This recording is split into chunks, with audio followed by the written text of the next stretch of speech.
warahmatullahi taala wabarakatuh.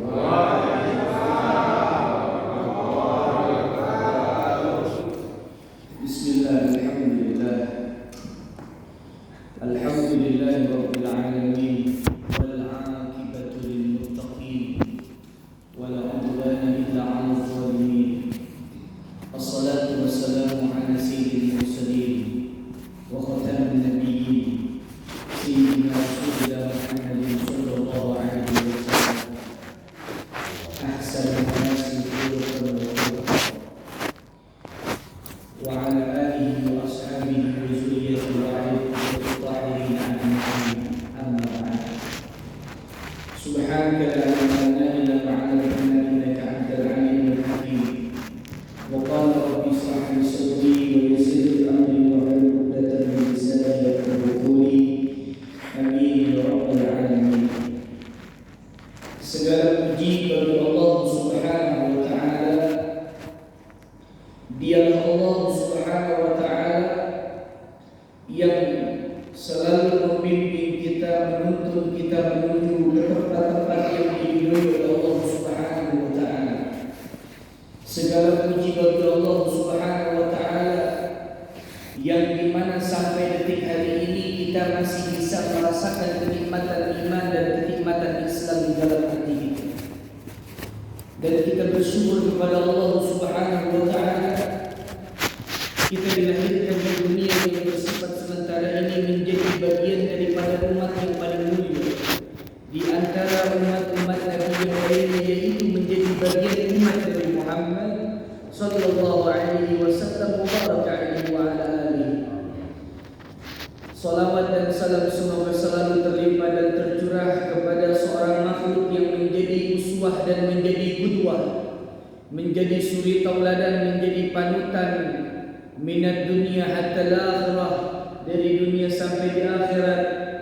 Manusia yang paling menghabiskan waktunya, nyawanya, darahnya, pengorbanannya, hartanya, pemikirannya untuk agama, untuk umatnya, agar mampu mengenal mana yang hak dan mana yang batil, mampu mengenalkan kita mana yang benar dan mana yang salah, menyampaikan kita kepada Al-Quran, mengenalkan kita kepada salat, mengenalkan kita kepada akhlakul karimah, mengenalkan kita kepada sifat tawadhu, mengenalkan kita kepada sifat jujur, mengenalkan kita kepada sifat amanah. Dialah sayyiduna wa nabiyuna Muhammad sallallahu alaihi wasallam.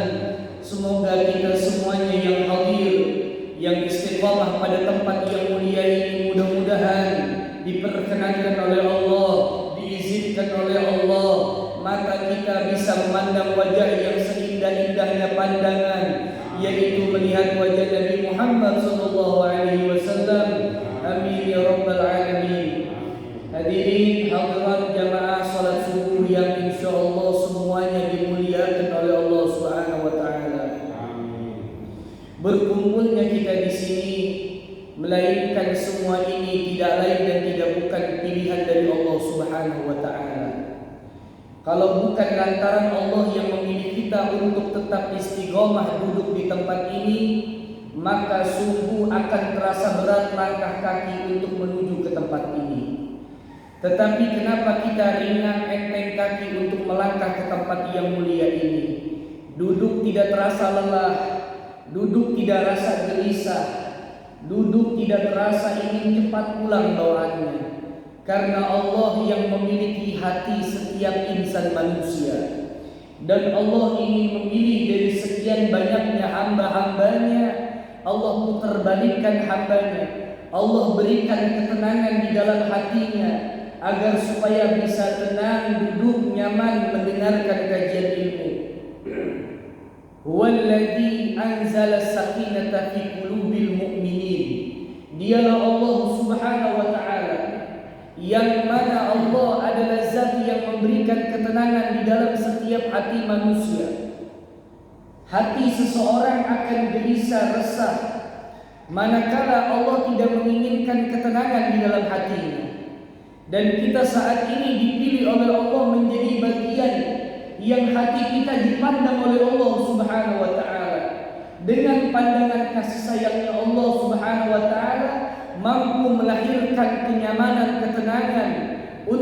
istiqomah duduk di majelis ilmu seperti ini. Semoga mudah-mudahan kita pulang dari tempat ini melainkan mendapatkan ilmu yang manfaat. Waktu kita dijadikan waktu yang barokah. Mudah-mudahan hidup kita diberikan bahagia dunia dan selamat akhirat. Amin ya rabbal alamin. Jamaah salat subuh yang dimuliakan Allah Subhanahu wa taala. Rasulullah sallallahu alaihi wasallam bersabda di dalam satu hadis yang berbunyi, kun aliman, jadilah engkau orang alim. Engkau yang memiliki ilmu Al-Quran, ajarkan Al-Quran. Engkau yang bisa baca kitab, ajarkan kitab. Engkau yang bisa pelajaran apapun, ajarkan. Kita disuruh oleh Rasulullah untuk menjadi orang yang alim. Ustaz, saya nggak bisa jadi orang alim, Ustaz.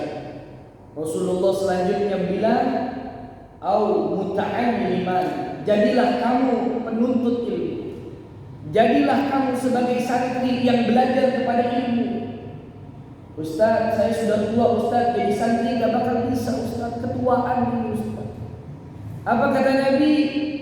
Au mustami'an, jadilah engkau pendengar yang baik, pendengar ilmu.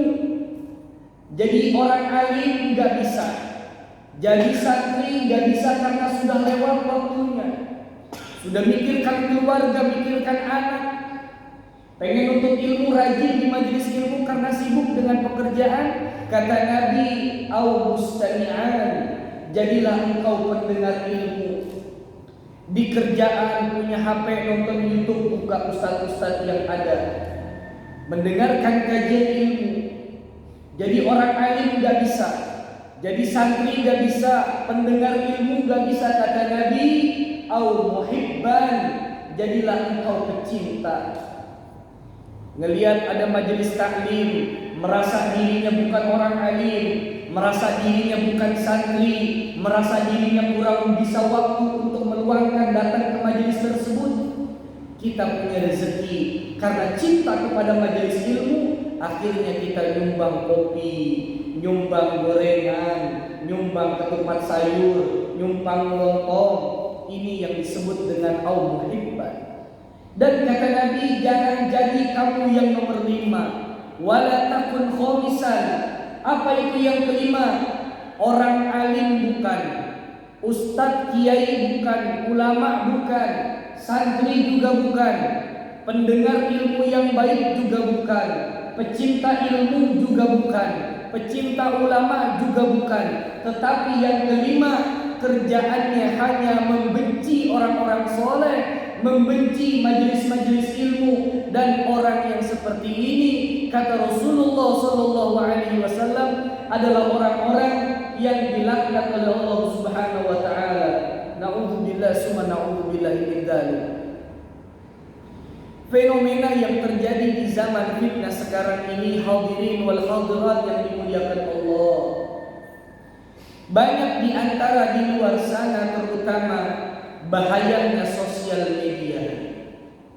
Antara ulama yang satu dengan ulama yang lainnya dibenturkan dan diadu-adukan, sehingga orang-orang yang awam, orang-orang yang tidak paham terhadap ilmu agama, tidak paham terhadap ulama, mereka mencaci maki ulama si A, mencaci maki ulama si B, dengan alasan tidak sepaham dengan mereka, dengan alasan tidak sepaham dengan perjuangan mereka, sehingga dicaci maki, dikata-katain.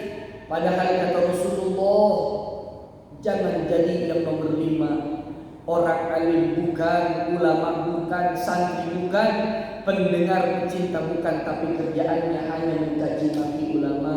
Na'udzubillah summa na'udzubillah min.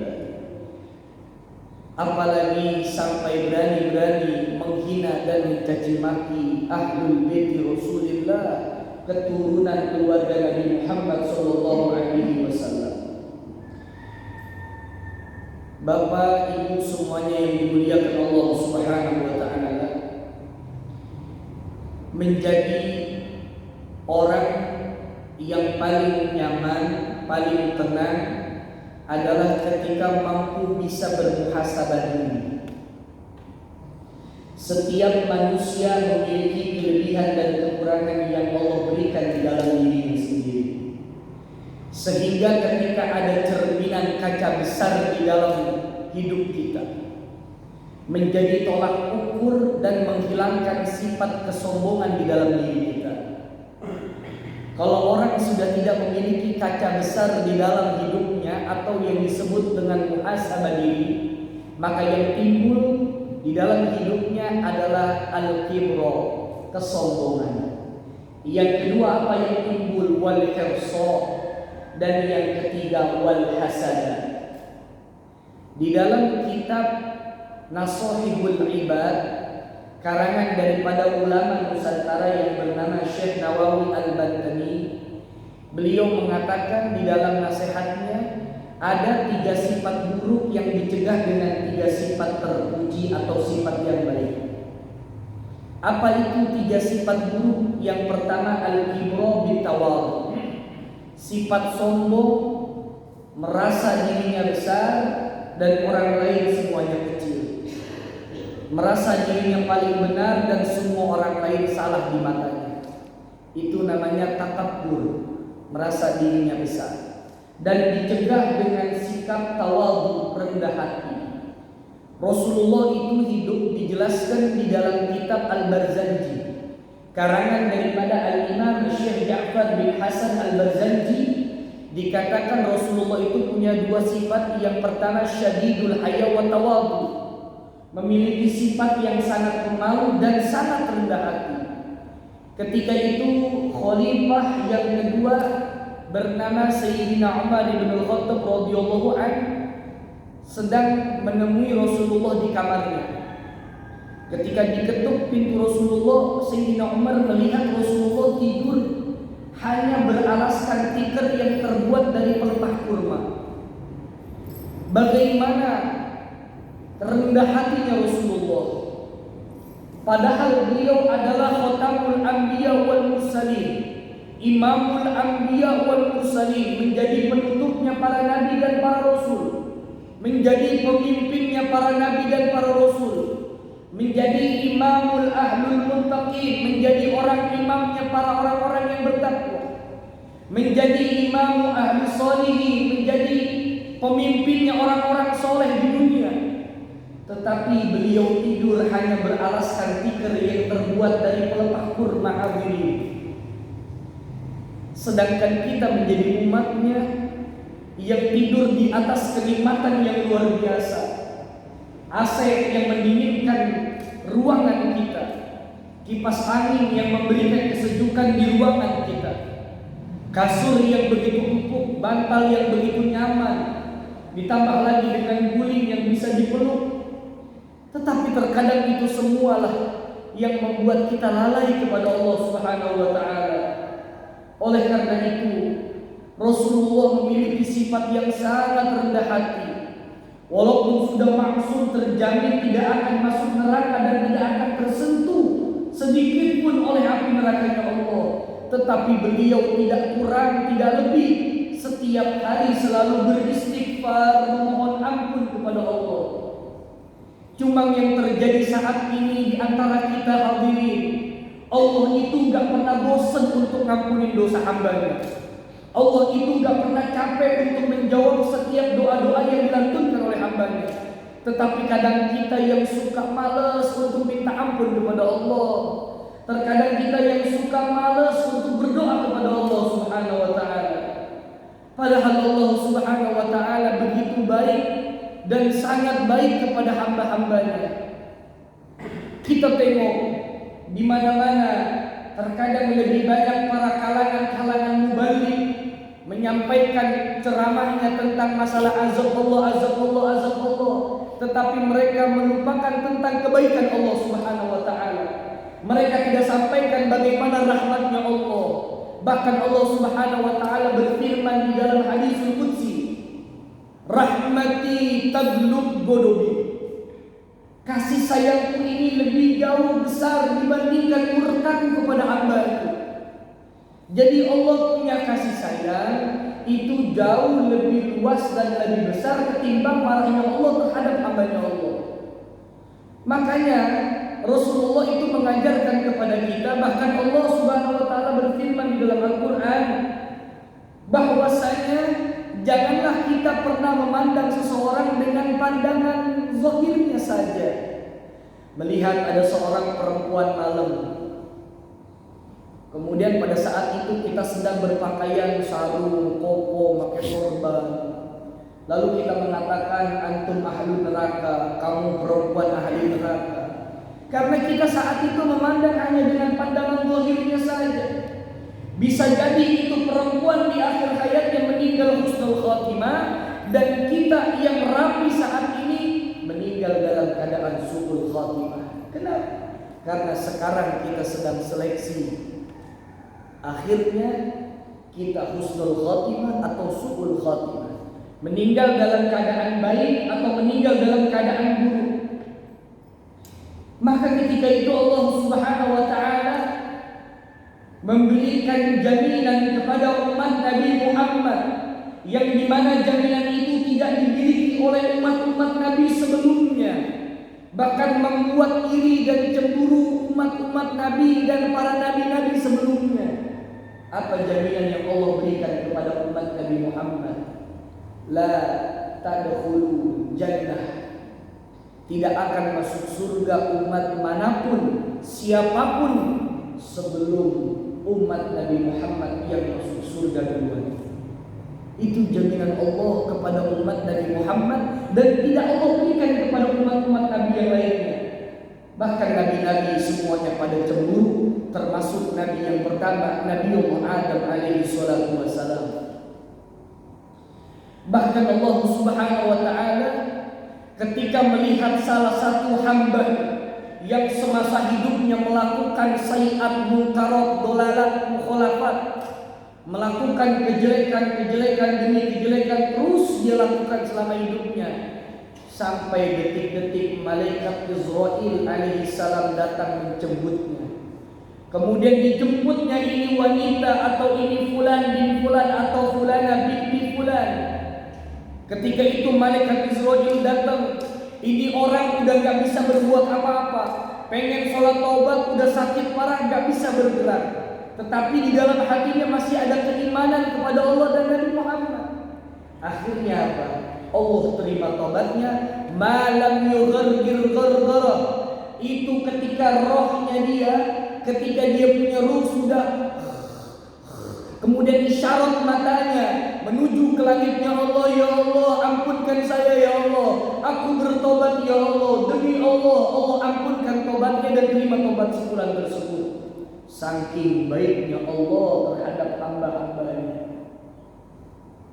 Ruh sudah sampai tenggorokan, maka isyarat mata, ini perempuan atau ini fulan bin fulana atau fulana yang melakukan banyak kesalahan dan keburukan di dunia, Allah terima tobatnya ketika akhir sakaratul mautnya.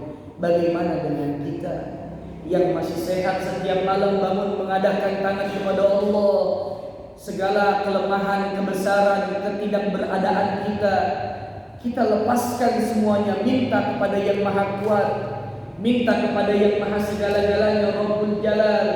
Mohon maaf Bapak Ibu semuanya, saat ini mungkin nanti bulan Ramadan atau Lebaran akan muncul fitnah-fitnah selanjutnya.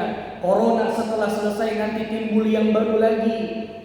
Rasa-rasanya itu masalah menjadi berat, itu situasi menjadi sulit. Kenapa? Karena terkadang kita menghadapi masalah itu dan situasi itu tidak menghadirkan Allah di dalamnya. Karena kita merasa pede dengan kemampuan kita, kita merasa yakin dengan kebisaan kita. Padahal hakikatnya la haula wala quwwata illa billahil aliyyil azim. Tidak ada daya upaya yang mampu menolong kita, yang mampu membantu kita, kecuali semua itu datang dari Allah Rabbul Jalali wal Ikram, yang maha kuat dan maha perkasa atas segala apapun yang ada di dunia. Hadirin hadirat yang dimuliakan Allah Subhanahu wa taala, yang pertama al-kibru bit tawadhu, yang kedua wal hirsa bil qanaah, rasa keinginan melihat dunia selalu mandangnya ke atas, ngelihat dunia pengen terus yang lebih, maka dicegah dengan qanaah, sifat menerima apapun pemberian dari Allah Subhanahu wa taala, sehingga muncul rasa syukur di dalam diri. Kalau sesuatu yang kecil bisa disyukuri, maka ketika Allah hadirkan nikmat yang besar, tidak akan menjadi sesuatu yang dikufurkan. Dan yang ketiga adalah sifat wal hasada bin nasihat, sifat hasud, iri, dengki. Kalau orang punya sifat iri, dengki, hasud, biasanya orang kayak gitu nggak akan bisa gemuk. Kenapa nggak bisa gemuk, Pak? Repot. Ngelihat tetangganya beli motor meriang panas, ngelihat tetangganya beli mobil masuk rumah sakit, ngelihat tetangganya naik haji, mendengar dari rumah sakit meninggal dunia. Orang kayak begitu disakiti hatinya terus, nggak akan bisa gemuk. Oleh karena itu, cegah sifat itu dengan nasihat. Al-Islamu dinun nasihat. Islam itu adalah agama nasihat. Kadang kita pandai untuk menilai kesalahan orang lain, tetapi kita tidak pandai untuk menilai kesalahan kita sendiri. Oh Ustaz jangan begitu, oh Ustaz jangan begitu. Ulama didikte. Kita pandai ngurusin pakaian kotor orang lain, tetapi kita nggak pandai untuk ngurusin pakaian kotor kita sendiri. Padahal kita punya pakaian kotor lebih banyak dibandingin pakaian orang lain. Maka dicegah dengan nasihat. Banyak datang ke majelis ilmu, maka insya Allah hati akan terasa hidup karena disirami dengan siraman rohani. Kalau orang 1 minggu, 1 bulan bahkan tidak pernah hadir di pengajian, maka hatinya akan menjadi beku dan menjadi keras, sehingga sulit untuk menerima nasihat dari siapapun. Maka gampang kalau menilai orang, Pak, dinasehatin gak bisa nerima, itu ciri-ciri orang yang jarang ngaji, ciri-ciri orang yang gak pernah dengar ayat-ayat suci Al-Quran. Kenapa? Hatinya sudah beku. Ada salah satu kitab, nama kitabnya Hayatul Qulub, namanya Hidup Hati. Dijelaskan di dalam kitab tersebut bahwasanya kalau kita sering mendengar cerita-ceritanya para nabi, orang-orang soleh, para sahabat, itu akan mampu menghidupkan hati kita. Makanya kenapa anak yang baru usianya kecil harus sering ditontonkan film-film para nabi-nabi yang berbentuk kartun. Supaya apa? Supaya dari kecil hatinya sudah mu'allaqatun, sudah berikatan, bersambung, pengen ada rasa tahu, cinta kepada nabi fulan, nabi ini, orang soleh itu. Karena mulai dari kecil sudah dibibit dengan mencintai, mengenalkan kepada para nabi-nabi dan rasul. Zaman sekarang ya Allah luar biasa. Yang dikenalkan pertama kepada seorang anak adalah aplikasi game, TikTok, YouTube. Ini yang menjadi tolak ukur kita. Oleh karena itu, ayo bangkitkan kembali ajaran Sayyidina Muhammad SAW dengan hal-hal yang tadi awal kita sampaikan. Insya Allah akan membentuk menjadi syabun qalbuhu mu'allaqun bil masajid, akan membentuk menjadi pemuda-pemudi yang hatinya selalu terikat dengan masjid. Hatinya akan selalu cinta kepada majelis ta'lim, majelis ilmu, majelis apapun itu yang ada. Dari 3 sifat ini mudah-mudahan kita mampu mengambil hikmah, mengambil ibrah pelajaran, mengambil intifa kemanfaatan dari apa yang sudah Rasulullah ajarkan kepada kita dan kita aplikasikan di dalam kehidupan kita. Memang rasa-rasanya terasa berat, tetapi ada perlu latihan. Maka ketika ada khotib naik mimbar, mereka mengatakan, marilah jangan pernah putus asa untuk menjadi orang-orang yang bertakwa. Kenapa? Karena seseorang itu semakin tinggi imannya, semakin besar ujian yang Allah hadirkan di dalam kehidupan. Orang pengen bertakwa itu tidak seperti mudah membalikkan telapak tangan. Makin banyak godaan yang akan Allah hadirkan agar dia menjadi orang-orang yang dipilih dan pilihan Allah Subhanahu wa taala. Mungkin mudah-mudahan menjadi manfaat singkat satu hadis yang saya bawakan dan satu kitab, yakni kitab Tasawwuf Ibad. Mudah-mudahan manfaat bisa kita amalkan dan kita aplikasikan di dalam kehidupan kita sehari-hari. Mari sama-sama kita akhiri dengan membaca munajat doa kepada Allah Subhanahu wa taala. Dengan berkah majelis ilmu seperti ini, mudah-mudahan yang punya kesulitan diangkat kesulitannya oleh Allah Subhanahu wa taala, yang sedang sakit diberikan kesembuhan oleh Allah Subhanahu wa taala, yang belum punya pekerjaan diberikan pekerjaan oleh Allah Subhanahu wa taala, yang belum punya keturunan mudah-mudahan diberikan keturunan oleh Allah Subhanahu wa taala, dan juga mudah-mudahan yang punya anak putra putri dijadikan soleh dan soleha keturunannya, menjadi yang alim alimah, menjadi para penghafal Al-Quran ya Allah Subhanahu wa ta'ala, menjadi pemuda-pemudi yang cinta ke masjid, menjadi pemuda-pemudi yang hidupkan masjid, menjadi pemuda-pemudi yang menjadi generasi masjid yang terbaik. Dan mudah-mudahan seluruhnya yang hadir, Bapak Ibu seluruhnya, para pemudi umat Nabi Muhammad, mudah-mudahan umurnya dipanjangin dalam taat ibadah, dalam taat istiqomah kepada Allah Subhanahu wa taala, dan mudah-mudahan kita semuanya nantinya meninggal dunia wafat dalam keadaan husnul khatimah. Amin. Tidaklah Allah mencabut nyawa kita kecuali kita meninggal dalam keadaan yang baik. Amin amin ya rabbal alamin. Mudah-mudahan yang kita semuanya punya orang tua di kampung halaman, di perantauan, dimanapun berada, orang tua kita yang sedang sakit mudah-mudahan diangkat penyakitnya oleh Allah. Orang tua kita dipanjangin usianya sama Allah dalam taat ibadah kepadanya. Mudah-mudahan orang tua kita hari tuanya dijadikan kebahagiaan untuknya, diberikan kesehatan jasmani serta rohaninya. Amin ya rabbal alamin. Allahumma jama'na hadzal jam'an jam'an marhuma wa la tafarraqna min ba'dihi min tafarruqin ma'suma. Allahumma ya muyassir yassir wa ya mudabbir dabbir wa ya musahhil sahhil sahhil 'alaina kull 'asir bijahi basyirin nadir. Allahumma ij'al hadzal jam'an jam'an marhuma. Ya Allah, jangan Engkau pisahkan kami semuanya ini ya Allah. Kami berkumpul di tempat ini, kumpulkan kami nanti di akhirat bersama Nabi-Mu ya Allah. Allahumma ihdinas siratal mustaqim. Ya Allah, berikan kami jalan yang lurus ya Allah. Beri kami keistiqomahan dalam ibadah, dalam taat, menjalankan seluruh syariat Nabi-Mu ya Allah. Rabbana atina fid dunya hasanah